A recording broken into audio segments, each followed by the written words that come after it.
The morning Roy Cole knocked on the bedroom door at 6 in the morning. Hannah Brennan already knew what was inside the two black trash bags he was holding. She had known for 3 weeks. She had known since the night she heard him at the kitchen table telling her mother that 32 was old enough to figure life out, that a grown woman and a child were not a charity case, that this was his house now and his rules. Hannah had sat on the other side of the wall with her 7-year-old daughter asleep against her shoulder. And she had counted the days the way a person counts breaths in a cold room. Now Roy stood in the doorway in his work boots and he dropped the bags on the floor without crossing the threshold. Out by noon. Both of you. I don't want a scene in front of your mother. Hannah did not answer. She looked down at Maisie, still curled under the thin quilt with a stuffed rabbit pressed against her cheek. And she felt the floor underneath her tilt very slightly, the way a boat tilts when someone steps off the dock. Then she nodded once and Roy walked away, and his boots made the floorboards creak all the way down the hall. If you stay with me through this story, you'll meet a man who hid 15 years of love inside the walls of a house his granddaughter didn't know existed.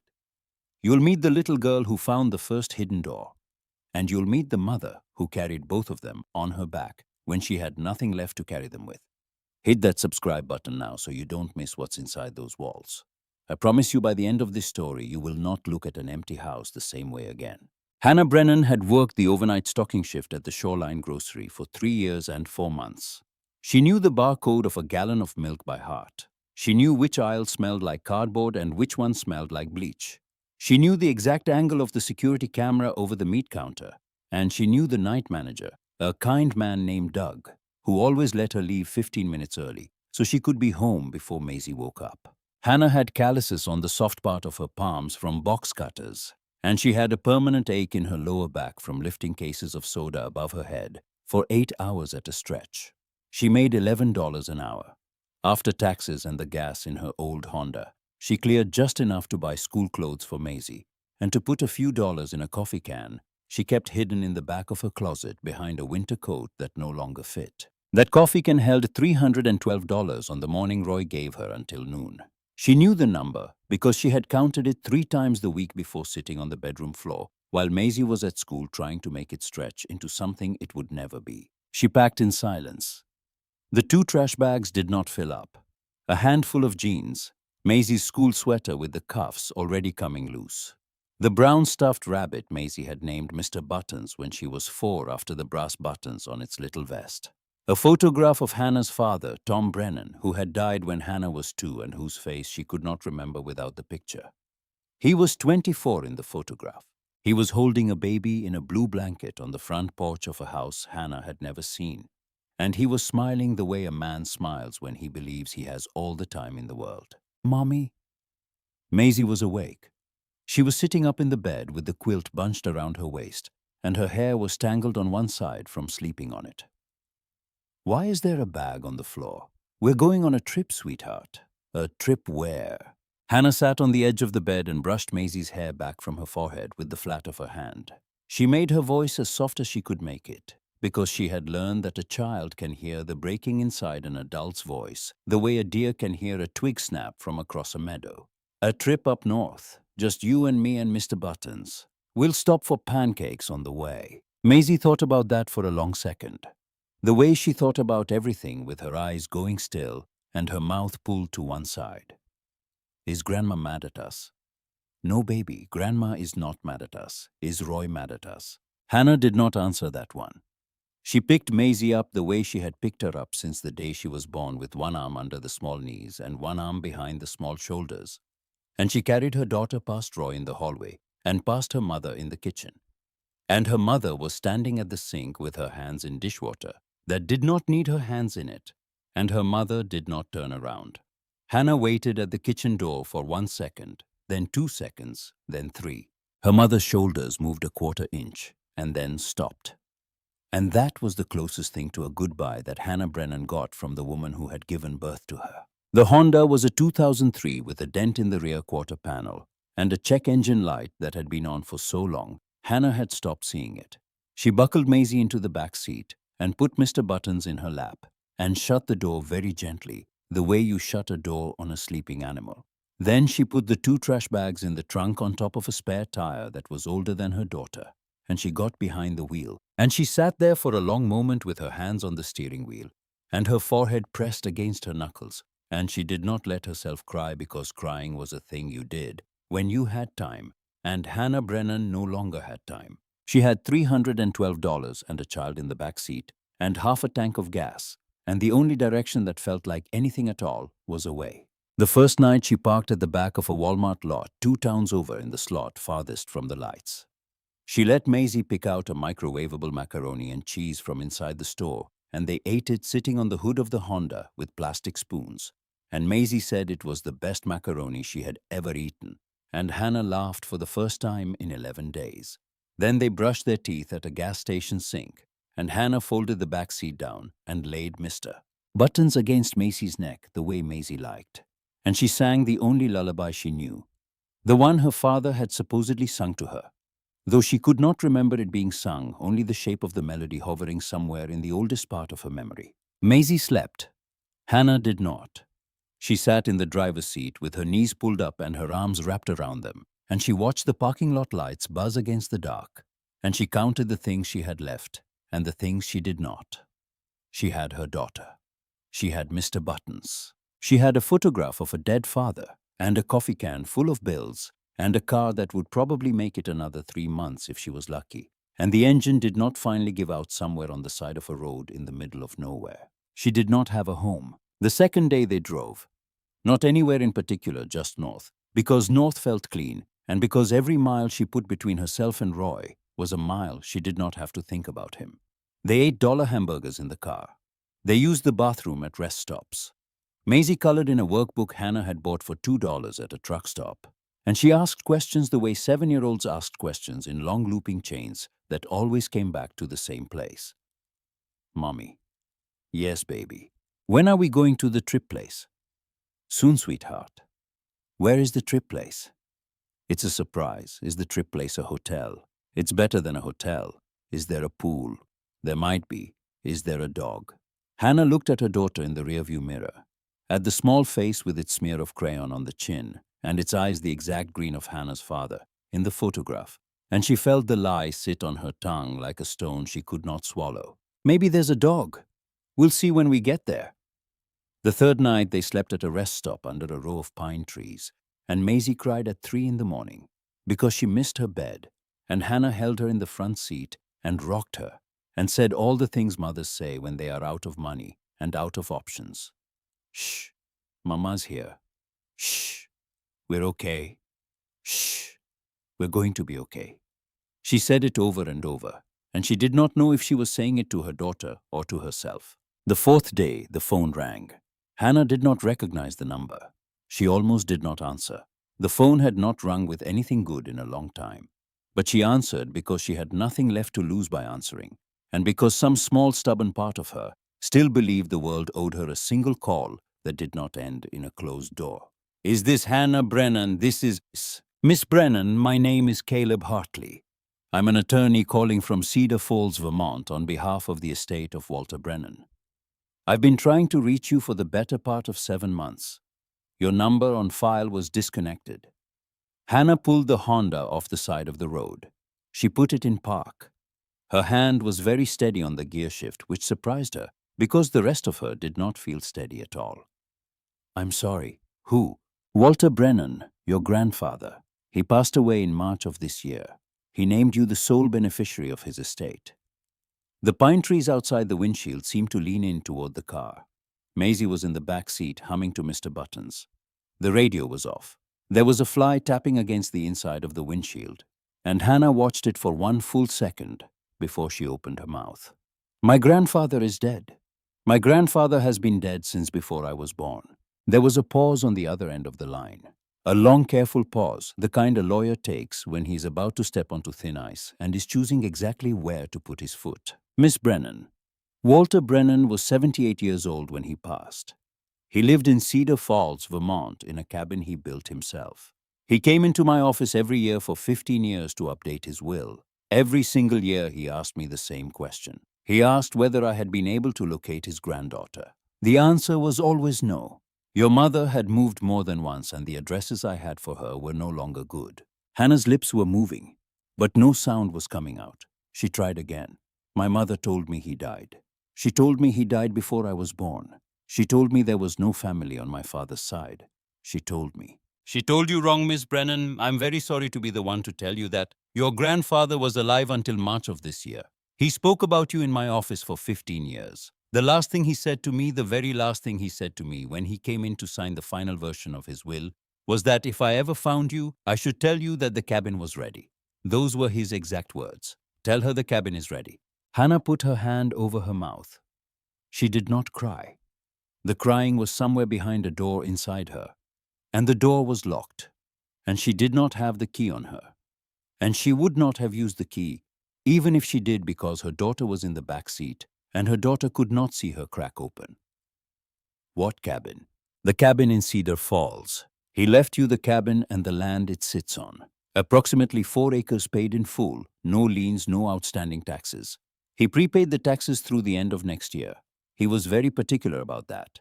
He said he did not want you to have to worry about that part of it when you finally got there.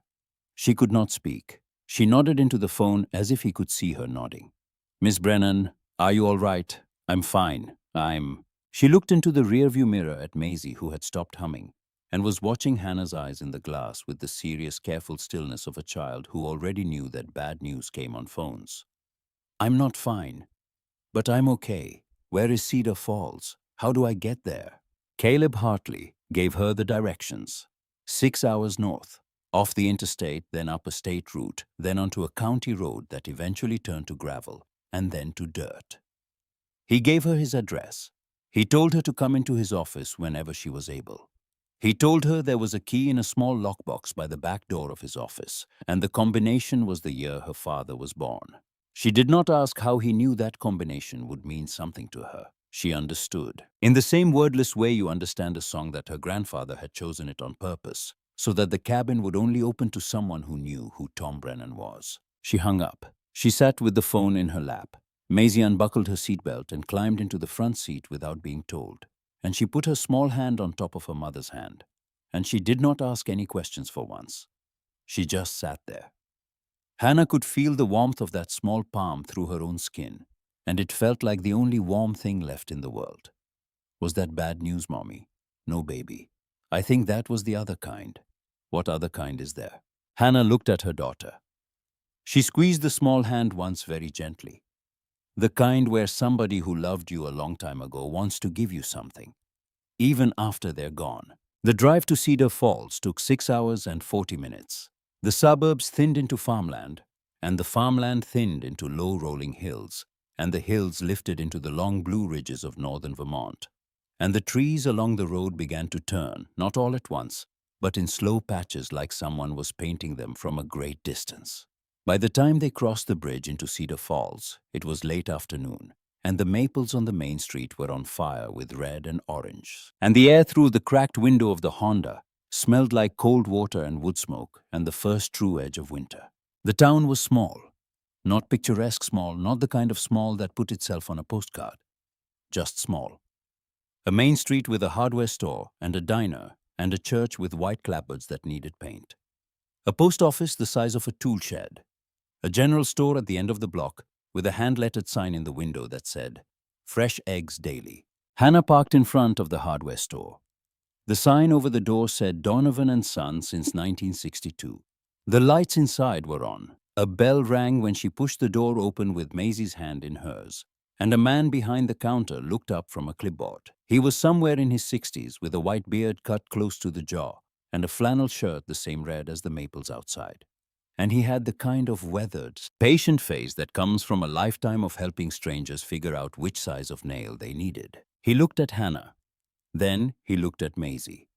He stopped. The clipboard came down very slowly onto the counter, and the man's mouth opened, and for a long second he did not speak. Frank Donovan had known Walter Brennan for 41 years. He had buried his friend in March on a cold gray morning, when the ground was still half frozen, with 7 people standing around the grave in the little cemetery up the hill behind the church. He had carried one of the handles of the casket because Walter had asked him to, and he had spent every day since wondering if the granddaughter would ever come. She has Tom's eyes. Hannah looked at him. She did not know what to say. I'm sorry, I'm Maisie. Maisie has Tom's eyes.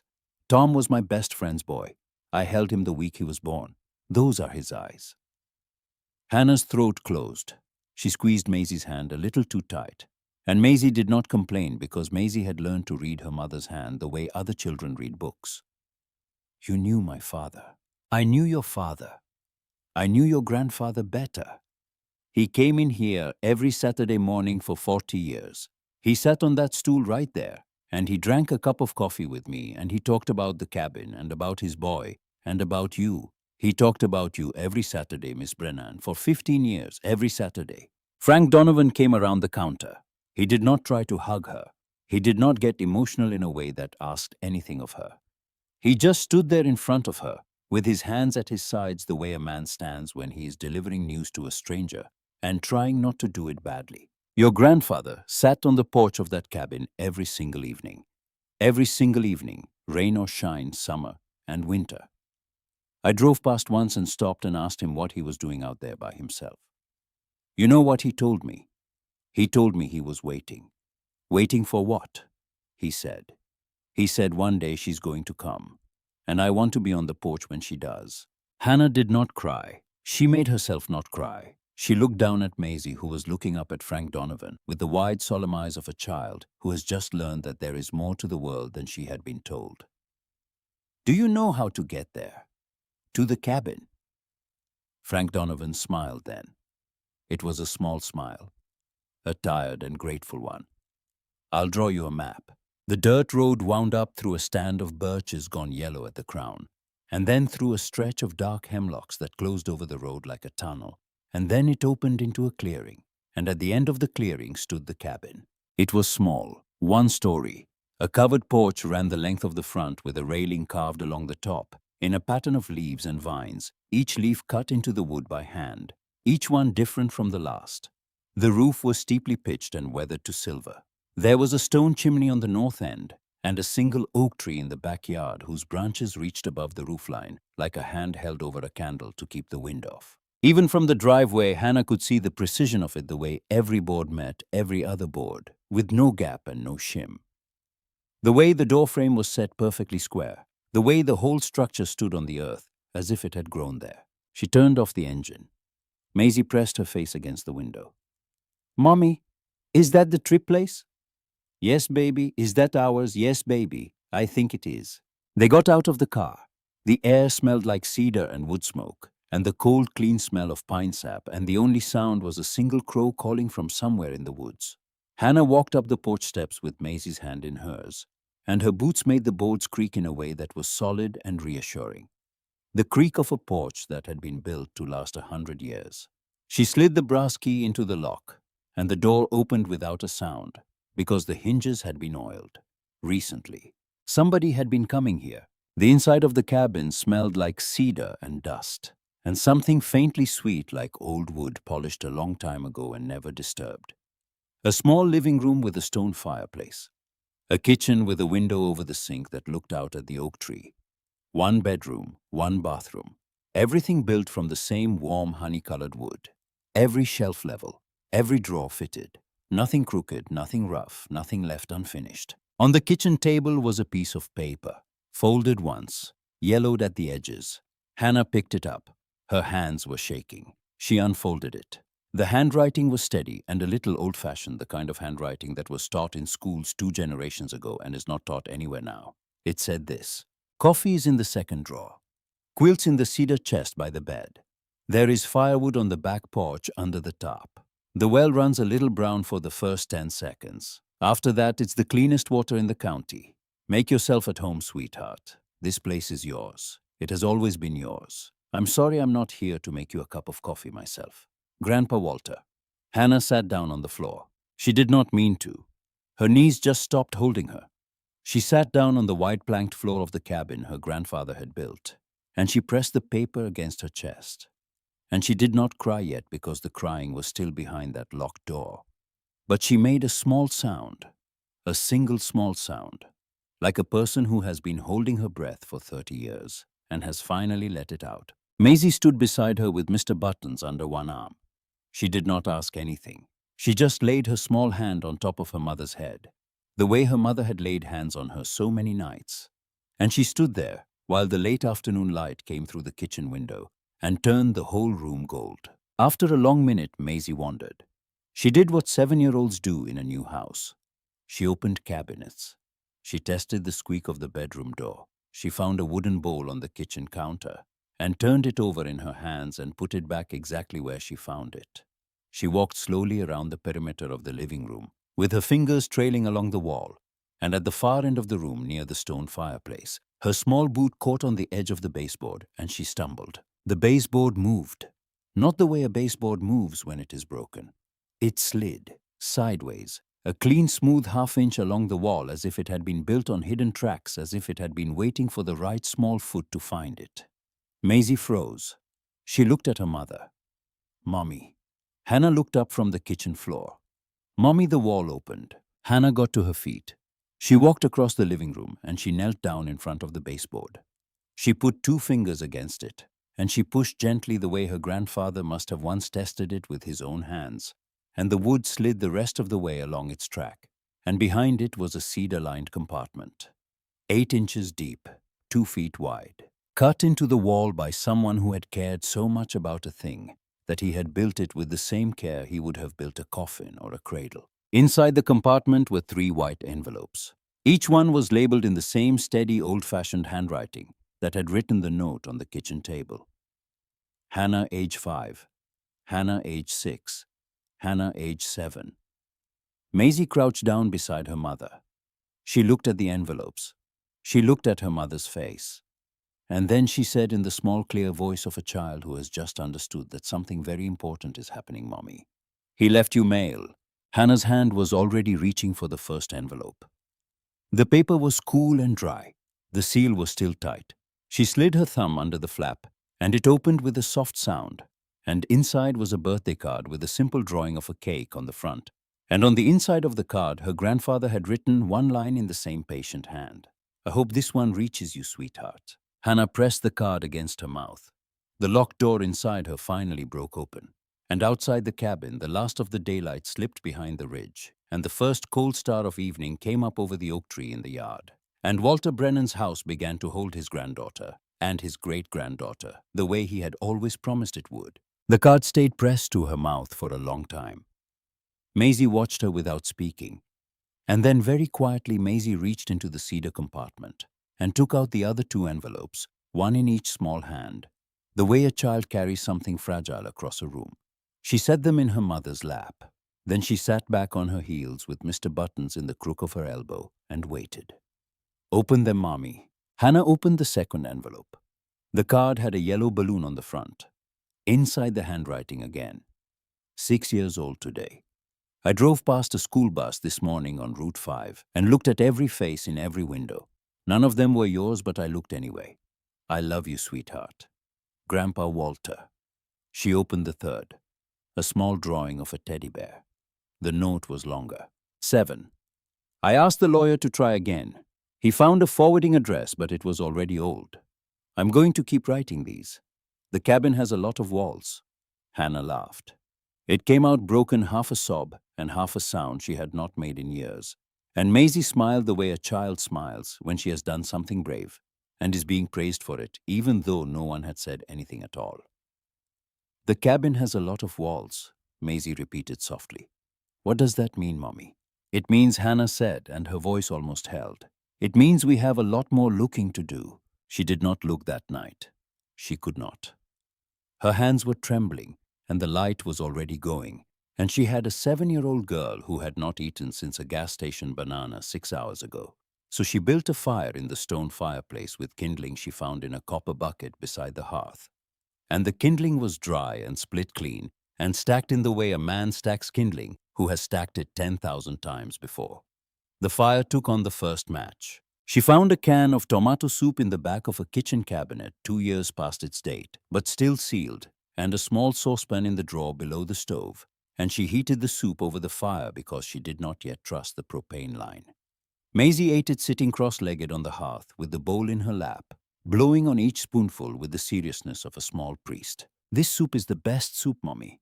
You said that about the macaroni. This one is better because it has a fire. That night, they slept together on the bare floor of the bedroom, on top of 2 of the quilts Hannah found in the cedar chest, and under 3 more.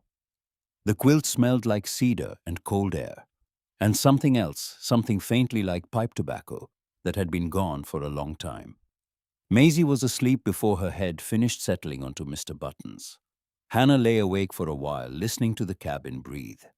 Old houses settled, new houses creaked. This one did neither. It held still around them like a hand cupped around a small flame. She slept harder than she had slept in 3 years. The next morning she made coffee on the gas stove. The propane lit on the second try blue and clean. She stood at the kitchen window with a chipped white mug in her hand and watched the frost come off the long grass in the backyard as the sun lifted over the ridge. The oak tree was already bare. She could see the shape of its branches against the sky, every fork and twist of it, like a diagram of a river drawn in black ink. Somewhere a woodpecker was working on a dead trunk. The sound carried clean across the cold air, knock, knock, knock. A small steady percussion that felt like the cabin itself was alive and at work. Maisie padded out of the bedroom in 2 pairs of socks and her pajamas. "Mommy, there's a lady at the door." Hannah turned. Through the small window beside the front door, she could see a woman standing on the porch with a basket under one arm and a thermos in the other hand. She had short white hair and a green wool coat buttoned all the way to the throat, and she was not looking in the windows. She was looking out at the yard the way a person looks who is willing to wait as long as it takes and is comfortable waiting. Hannah opened the door. "I'm Eleanor Whitcomb," the woman said, and she did not extend a hand because both of her hands were full. "I live a quarter-mile down the road. I taught your father how to read in the 2nd grade, and I taught him how to write in the 3rd, and he was a left-hander, and the only one in his class. And I bought him special scissors out of my own pocket, because the school didn't keep any. I have brought you eggs and bread and a thermos of coffee that is better than whatever you just made in there, because I could smell yours from the porch, and I am sorry to tell you that you are using too few grounds.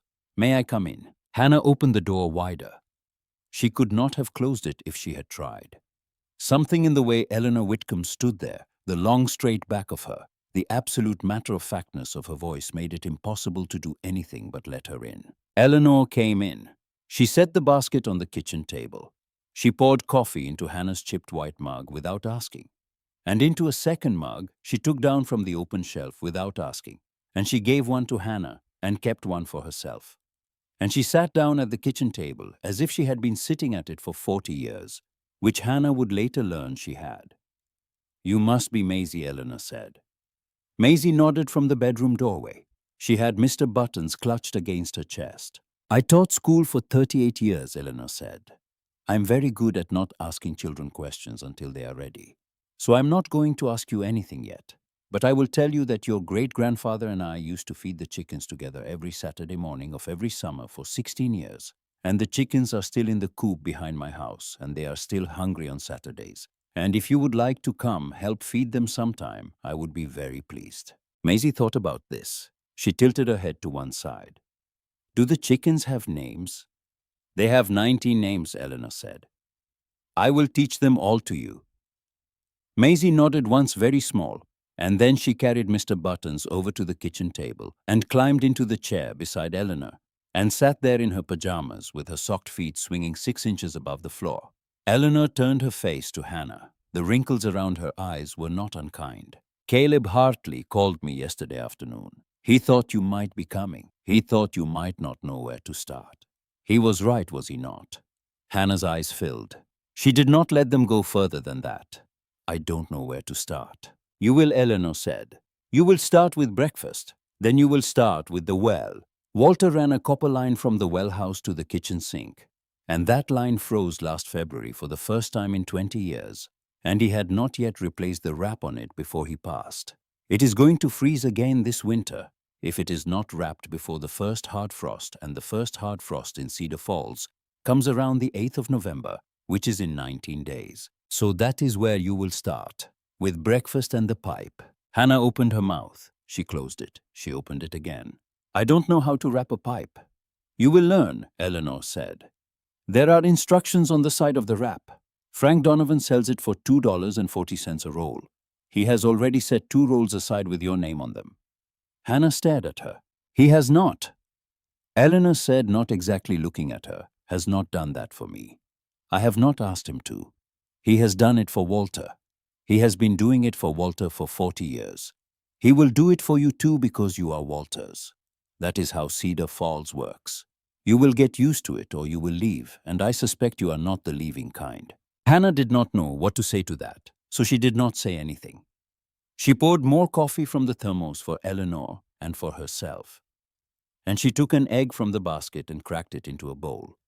And Maisie watched her with the wide, bright eyes of a child who has just been told that there are chickens with 19 names somewhere within walking distance. And outside the cabin, the woodpecker kept working. Knock, knock, knock. The small, clean rhythm of a thing being built or repaired. That afternoon, Hannah drove into town and bought the 2 rolls of pipe wrap from Frank Donovan, who would not take her money. He waved her hand away when she put a $5 bill on the counter, and he said only that the wrap was already paid for, and he did not say by whom, and Hannah did not ask because she already knew. He gave her a small flat bar of caulk in a tube and a putty knife she had not asked for, and he said the caulk was a gift, and he said the putty knife was a loan, and he said that in Cedar Falls a loan from Frank Donovan generally lasted as long as a person needed it to last. Then he looked at Maisie, who was holding a small wooden cardinal he had taken down from a shelf, and put into her hands without saying anything. And he said that the cardinal was hers to keep, because Walter had carved it the winter before he died, and Frank had been holding on to it ever since, waiting for the right hand to give it to. Maisie carried the cardinal back to the car in both palms. She did not put it down for the entire drive home. She did not put it down when they got back to the cabin either. She set it on the kitchen table next to Mr. Button's, and she made introductions, and she told the cardinal that his name was Mr. Donovan, after the man who had given him to her, and that he and Mr. Buttons were going to be friends. Hannah wrapped the pipe that afternoon. She wrapped it badly. She read the instructions on the side of the wrap 3 times and watched a video on her phone that buffered every 9 seconds. Because the cell signal at the cabin was thin, and then she crawled under the cabin through the small access door behind the back porch. With a headlamp she found in a drawer and a roll of wrap in her teeth. And the underside of the cabin was cold and tight, and smelled like turned earth and old wood. And she wrapped the copper line from the well house to the kitchen riser. And she did it crooked the first time, and had to unwrap half of it and start over. And by the time she crawled out from under the porch, she had spider webs in her hair and a long scratch down the back of one hand, and her jeans were filthy at the knees. And Maisie took one look at her and laughed so hard she sat down in the dead grass. "Mommy, you look like a raccoon." Hannah looked at her hands, her face, the state of her clothes. She started to laugh too. She laughed until her ribs hurt. She had not laughed like that since before she could remember, and the laughing felt strange in her chest, like a muscle she had not used in a very long time was being stretched, and the stretching hurt, and also felt good. That night, Eleanor came back. She did not knock, which was a thing Hannah would learn was Eleanor's way once she had decided you were hers. She came in with a casserole dish in both hands, and the green wool coat unbuttoned at the throat, and she set the dish on the table and said only one word, "Chicken." Hannah looked at her. Eleanor looked back perfectly calm. "I'm not going to feed you every night," Eleanor said. "I have my own dinner and my own routine. But your first 3 nights here, you will eat my food, because Walter would have wanted that, and because I owe him that, and because there are some debts that pass from one person to another when the first person dies. After 3 nights, you will cook for yourself. After 3 nights, I will tell you which church basement holds the food pantry on Thursdays, which I think you may want to know about for the time being, and I will not say a word to anyone about it. Is that understood?" "Yes, ma'am." "Eleanor." "Yes, Eleanor." "Good. Now sit down." They sat. Maisie talked the entire dinner. She told Eleanor about Mr. Buttons and Mr. Donovan, and about the cabin and about the trip, and about how the cabin had a lot of walls, and how she and her mother were going to look behind all of them. Eleanor listened with the still patient attention of a woman who had spent 38 years listening to children, and she nodded in the right places, and she did not interrupt. And when Maisie finally ran out of words, she ate her chicken in 3 large bites and asked for more. After dinner, Eleanor stood at the door with her coat buttoned again. She looked at Hannah for a long moment. He was a good man, Eleanor said. He drank for 2 years after your father died. He did not drink for 13 years after that. He was a different man for those last 13 years, and the different man was the one I knew best. The drinking man I only met a few times. The sober man came to my kitchen every Sunday morning at 7 and brought me half a loaf of his bread, and he sat at my table and we drank coffee and he talked about you, always about you, about what you might be like, about what he would say to you if he ever got the chance. He used to practice, you know. He used to write down sentences he thought he might want to say to you. He kept the sentences in a notebook. I have that notebook. Hannah's hand went to the doorframe for support. You have his notebook. I have it at my house. I have been keeping it safe. I did not know if you would come. I am very glad you came. I will bring you the notebook when I think you are ready for it. I do not think you are ready for it yet. You will tell me when you are. Eleanor put her hand briefly on Hannah's cheek. Her palm was cool and dry and very steady. Good night, child. Then she was gone, and the porch creaked once under her boots and was quiet. The next 4 days were small. They were the kind of small days that are easy to forget and impossible to repeat once they are gone. Hannah and Maisie searched the cabin in the mornings when the light was best. They knocked on walls. They opened drawers and ran their hands along the underside. They got down on their knees in front of every cabinet. Maisie made it a game, and she gave the game a name. She called it the looking game, and she kept score on a piece of paper she taped to the refrigerator. 2 compartments meant 2 points. Hannah had 2 points. Maisie had 1 for finding the first one, which she insisted counted, because she had found it with her boot. They found the second compartment in the afternoon of the 3rd day. It was under the kitchen sink behind a panel that looked like every other panel in the kitchen, but that pivoted forward on a hidden hinge when you pressed 2 fingers along the bottom edge. Maisie found it. She had been pretending the cabinets were a hotel and had been checking the guests into different rooms. Mommy, this room has a door. Inside the compartment were 6 more envelopes labeled in the same handwriting. Ages 8 through 13, each one heavier than the last. Hannah opened them one by one at the kitchen table while Maisie watched. The cards were the same simple birthday cards. Inside the cards were short notes, and tucked behind each note, folded twice, were bills. $20 bills mostly. A 50 at age 10, a 100 at 12. Hannah counted out the total with shaking hands. $390. Maisie watched the money pile up on the table with the wide eyes of a child who has just seen something she does not yet understand the size of. Mommy, is that ours? Hannah looked at the bills. She thought of the coffee can in the back of the closet of a house she would never see again. She thought of Roy and of the kitchen sink her mother had been washing at with dry dishes underneath her hands. She thought of 15 years of Saturdays. Yes, baby, it's ours. The card at age 12 was longer than the others. Hannah read it twice before she put it back into the envelope. Hannah, I have stopped sending mail to your mother. The cards come back. The money comes back. The lawyers come back. So I am putting them here. I will keep putting them here. I am building a place where you can find me even if I am not in it when you arrive.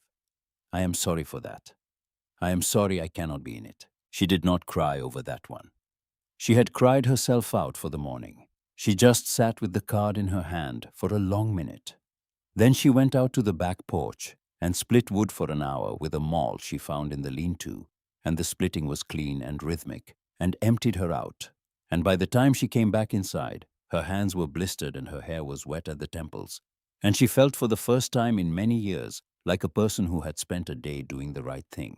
That evening, Maisie found the music box. It was in the 3rd compartment.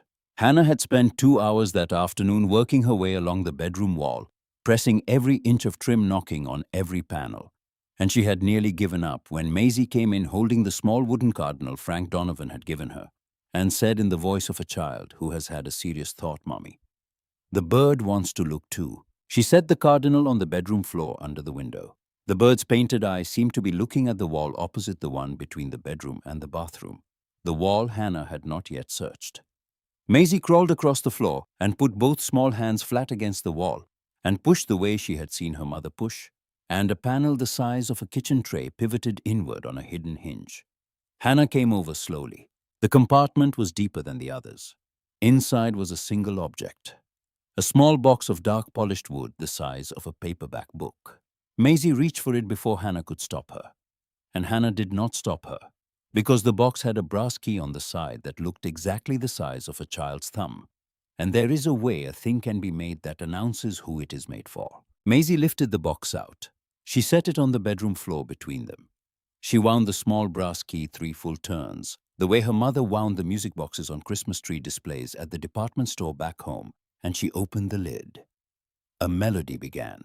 It was slow. It was simple. It was the kind of melody that was written before either of them was born, in a key that sounded like cold water and clean sheets. And the last lullaby anyone ever sang to anyone, and the notes came up one at a time out of the small metal comb inside the box, and they filled the bedroom of the cabin, and they filled Hannah Brennan. And Hannah put her hand over her mouth and did not move. Maisie's face was lit from inside. "Mommy, he made this." Hannah looked at the inside of the lid. Burned into the wood in letters small enough that you had to lean in to read them was a single sentence. "For the small hands that will find me." Hannah read it once, twice, a third time. She understood all at once what her grandfather had done. He had not built the cabin only for her. He had built it knowing that the granddaughter he would never meet might one day have a child of her own. And he had built it for that child too. He had made a music box and hidden it in a wall, and labeled it for the smallest hands. Because he had not known whose small hands they would be, only that he wanted those hands to find something. When they arrived, that was theirs. Hannah let go of her mouth. She crawled across the bedroom floor on her hands and knees and gathered her daughter into her lap. And Maisie did not let go of the music box. And the box kept playing. And Hannah pressed her face into Maisie's hair and let herself break the rest of the way quietly, the way mothers break when their children are watching, so that the children only see the part that knows how to put itself back together again. The next morning, a man Hannah had never seen drove up in a pickup truck with a delivery in the back. He was somewhere in his 50s with a beard going gray at the corners of the mouth, and he wore a heavy canvas jacket that had seen a lot of weather. He did not knock. He left the delivery on the porch with a small piece of paper taped to it, and he drove away again. And by the time Hannah heard the truck and got to the door, he was gone. The delivery was a stack of split firewood, 3/4 of a cord neatly stacked against the porch rail. The piece of paper said only this in a handwriting Hannah did not recognize. "For the winter. Pay it forward someday." Hannah stood on the porch in the cold morning air, with the paper in her hand, and she watched her breath come out in slow white clouds. And she understood that Cedar Falls had decided something about her, and that the deciding had happened in some quiet way she had not been present for, and that she was now inside the deciding, whether she had asked to be or not. That evening, Eleanor came back. She brought the notebook. It was a leather notebook, the kind a man buys once in his life and uses for 40 years. The cover was soft from being held. Eleanor set it on the kitchen table without ceremony, and she said only, "I think you are ready." Then she left. Hannah sat at the table and opened the notebook. The first page had a date on it, 13 years ago. The first sentence said, "Today I started writing things I would say to her if I could." The page after that had 3 sentences. The page after that had 5. He had filled the notebook 1 or 2 lines at a time, dated year after year. Some entries were a paragraph long, some were a single word. The handwriting got a little shakier near the end. The last entry was dated 4 days before he died. It said, "The cabin is finished. I built every joint twice in case the first one failed. It will hold her. It will hold whoever comes with her. I am ready." Hannah closed the notebook. She did not open it again that night. She put it on the mantel above the fireplace next to the music box which Maisie had set there before bed. And she sat in front of the fire for a long time. And she did not move, and she did not think, and she did not weep, and she did not pray. She simply sat. She sat the way her grandfather had sat on the porch for 15 years. She sat the way you sit when you finally understand that you are home. 2 days later, the truck pulled into the driveway. It was a silver sedan, not a pickup. Hannah heard it before she saw it, the wrong sound for the road, too quiet, too smooth. She came out onto the porch with a dish towel still in her hand. Maisie was inside drawing at the kitchen table. The car stopped at the end of the drive. The engine cut. her mother got out. Diane Cole was wearing a coat Hannah did not recognize and sunglasses Hannah did. Her hair was pulled back tight. She stood beside the car for a moment with one hand on the door, and she looked up at the cabin the way a person looks at a thing she has been told about her whole life and has never seen and has not until that moment fully believed was real. The passenger door did not open. Through the windshield, Hannah could see Roy in the passenger seat with his arms crossed and his eyes on his phone. Diane took 2 steps toward the porch. She stopped at the bottom of the stairs. She took off the sunglasses. Her eyes were red around the rims, and the rims looked recent, not from crying that morning, but from crying for several mornings in a row. Hannah did not invite her up. "I need to talk to you," Diane said, "about the property, about the will, about what was supposed to happen and what wasn't supposed to happen. About a lot of things." Behind her, the silver sedan idled the way a thing idles when its driver has not committed to leaving. Roy's face in the window did not look up from the phone. Inside the cabin, very faintly, Hannah heard Maisie wind the music box and open the lid. The slow melody started up. It carried out through the open front door and onto the porch and into the cold afternoon air. And Diane Cole heard it. Her face changed all at once. The color went out of it. Her hand came up to her mouth. "That song," Diane whispered. Hannah looked at her. "You know that song?" Diane's knees gave a quarter inch. She caught herself on the porch railing. Her voice, when it came out, was the voice of a woman who has been ambushed by the past. "Hannah," Diane said, "that was the song he used to sing to your father." Hannah did not move from the porch. She let the music keep playing inside the cabin, because she did not trust herself to walk in there and stop it. And because some part of her wanted her mother to hear every note of a song her mother had spent 30 years pretending did not exist. "He used to sing it to my father." Diane's hand was still over her mouth. She nodded behind it. She could not look up at Hannah, so she looked at the porch boards instead. And the porch boards were the boards Walter had cut and planed and laid down himself. And Hannah watched her mother's eyes move along the grain of them without seeing them. And she understood that her mother was for the first time in her life standing on something her father-in-law had built. "He used to sing it to you too, when you were little, before everything." Hannah's throat closed. She did not answer. The silver sedan idled at the end of the drive. Hannah looked over her mother's shoulder at Roy in the passenger seat at the small blue light of his phone reflecting up onto his face, and something in her went cold and very clear at the same time, the way water goes clear when it freezes. "Tell him to leave." Diane's head came up. "What?" "Tell him to leave. He doesn't come on this porch. He doesn't come in this cabin. He doesn't come into the yard. If you want to talk to me, you talk to me alone. He drives back to town and waits at the diner. There's only one. He'll find it." Diane opened her mouth, closed it. Hannah watched her mother do the small calculation that women like Diane had spent their whole lives learning to do, the math of what a husband would accept and what he would punish. And she watched her mother decide for once to do the wrong arithmetic on purpose. Diane turned. She walked back to the car. Hannah could not hear what she said through the closed window. She could see Roy's face change. She could see the phone come down. She could see his mouth move in the short, ugly shapes of a man who is being told no by a woman for the first time in a long time. Then she saw her mother straighten her back. The way a woman straightens her back when she has made up her mind and is no longer afraid of the consequence in the next 30 seconds. And her mother said one more thing, and Roy threw the door open and got out and walked around to the driver's side and slammed the door behind him hard enough that Hannah heard the latch catch from the porch. The sedan reversed down the drive. It turned around at the wide spot by the mailbox. It drove away. Diane stood in the empty drive with her arms wrapped around herself. Hannah went down the porch steps.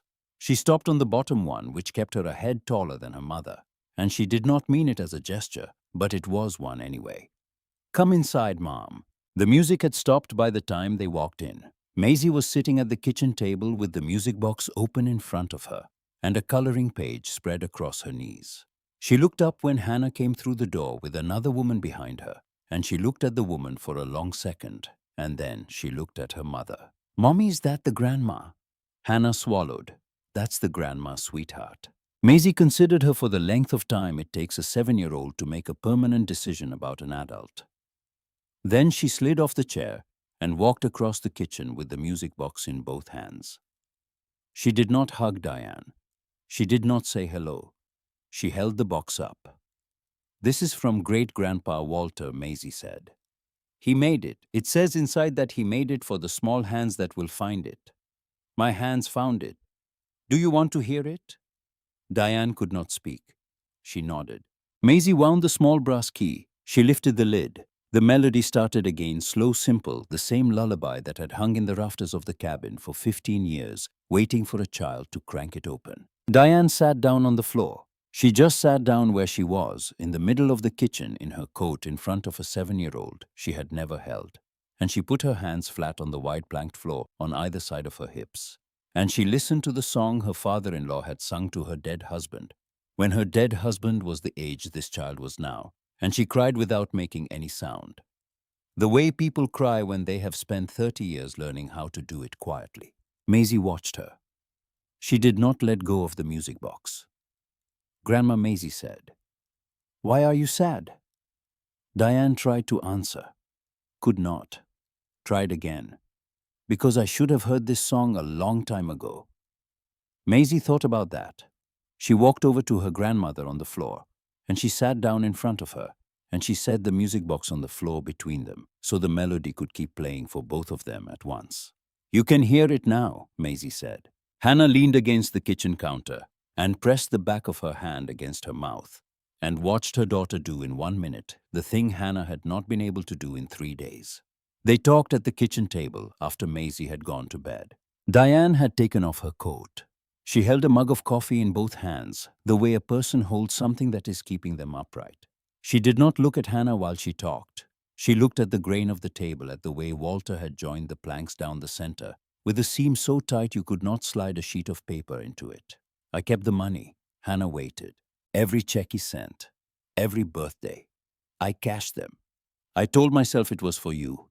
It wasn't for you. It went to credit cards. It went to Roy's truck payments. It went to a vacation we took to Florida the year you turned 10. I bought you a bathing suit on that trip. Do you remember that bathing suit? The blue one with the white stripe." Hannah remembered it. That bathing suit was bought with the money your grandfather sent for your 10th birthday. He sent $100. There was a card. I burned the card in the kitchen sink before you came home from school. I kept the $100. I bought the bathing suit for $34 and put the rest in the gas tank. That is the truth. I'm telling you the truth now because I'm too tired to tell you anything else. Hannah's hands stayed very still around her own mug. "How much in total?" Diane's eyes closed. "I don't know. 4,000, maybe more." I stopped opening the envelopes after a while. I just put them in a drawer. When the drawer got full, I moved them to a shoebox. The shoebox is still in the closet of the bedroom you slept in. I never threw them away. I don't know why. I think I knew somewhere that one day I would have to give them back to you. I think I was waiting for today. Hannah looked at her mother across the table. She did not feel rage. She had expected to feel rage.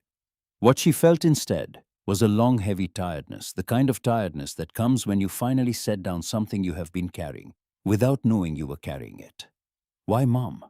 Diane opened her eyes. "Because when I looked at you, I saw your father.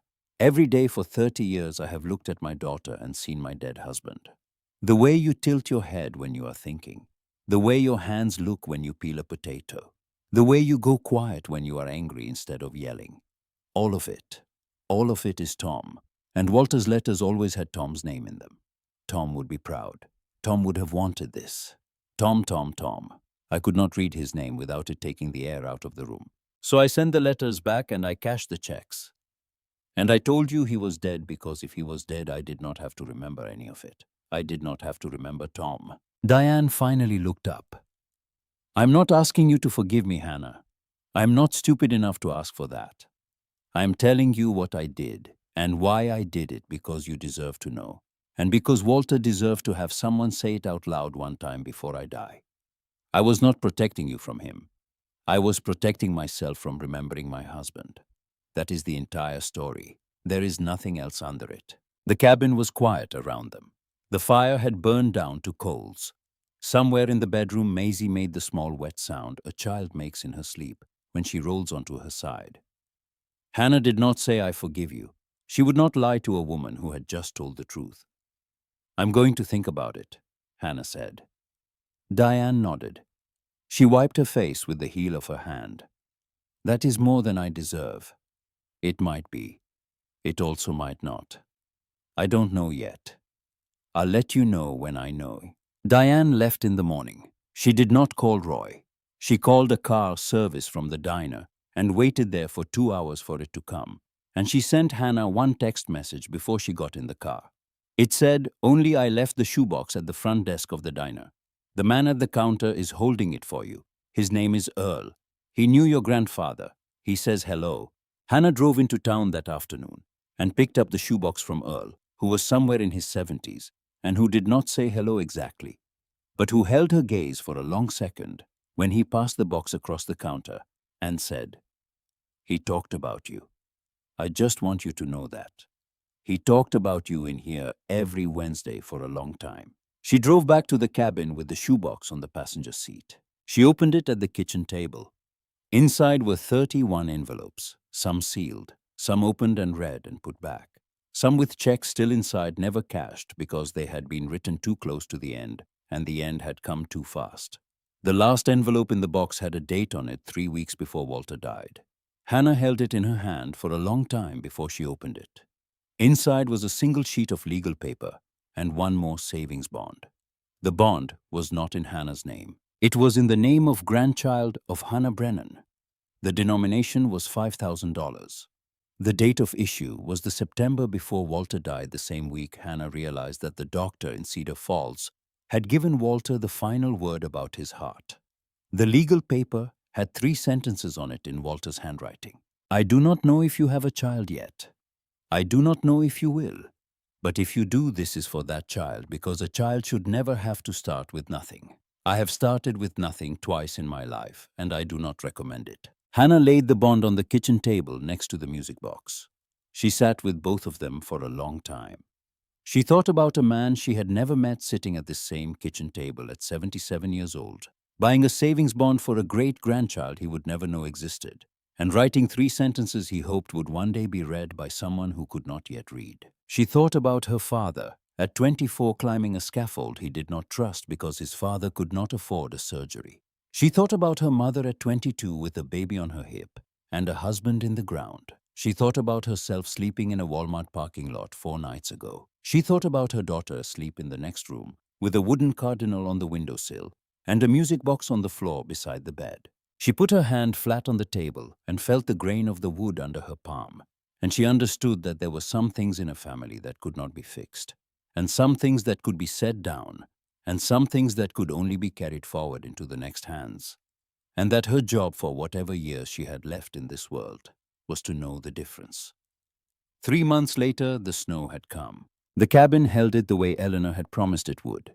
The roof shed every flake clean off the steep pitch. The pipe Hannah had wrapped badly the first time, and well the second, did not freeze on the 8th of November, and did not freeze on any night after. The firewood the man in the canvas jacket had left in October was nearly half gone by the 2nd week of January, and another quarter cord had appeared on the porch one morning without a note, and Hannah had stopped looking for the note. She just stacked it. She had a job. She worked 4 days a week at the front counter of Donovan's Hardware, and Frank had taught her to cut keys and to mix paint and to talk to a customer about which length of carriage bolt would hold a porch swing for 30 years instead of 3, and she was learning. She was slow, and she was learning. On Tuesday and Thursday evenings, she drove 22 miles to the community college and sat in a workshop with 8 other students and learned to use a planer and a jointer and a router. And the instructor, a retired contractor named Bill, had told her after the 3rd class that she had her father's hands. He had said it the way a man says a thing he has been waiting to say for 40 years, and Hannah had not asked him how he knew her father's hands, because some things in Cedar Falls did not require asking. Maisie went to the elementary school. She sat in the same 2nd grade classroom Eleanor Whitcomb had taught in for 38 years, in a desk by the window that looked out at a maple tree. And she came home in the afternoons with paintings and worksheets and stories about a boy named Henry who had a hamster. She had 2 friends. She had 19 chickens she could name by heart. She had a great-grandmother she had never met who she talked about as if she had, because her mother had taken to telling her stories at bedtime about a man named Walter who built a house with his hands and waited on a porch for 15 years. Diane called on Sundays. The calls were short. They were not warm. They were honest, and honest was what they could afford. She had sent a box of photographs in November. Baby pictures of Hannah. Pictures of Tom holding Hannah on the front porch of a house Hannah did not remember. One picture of Walter taken at a kitchen table somewhere with a baby in his arms. The baby was Hannah. Walter was looking down at her with an expression Hannah did not have a word for and did not need one for. Hannah framed that picture. She set it on the mantel between the music box and the leather notebook. On a Sunday in late January, with the snow piled along the porch railing and the wood stove ticking in the corner, Hannah sat on the floor in front of the fire with Maisie in her lap. They had been working on a small project together, a stool. Hannah had cut the pieces in the workshop at school. Maisie was sanding the legs. She sanded badly.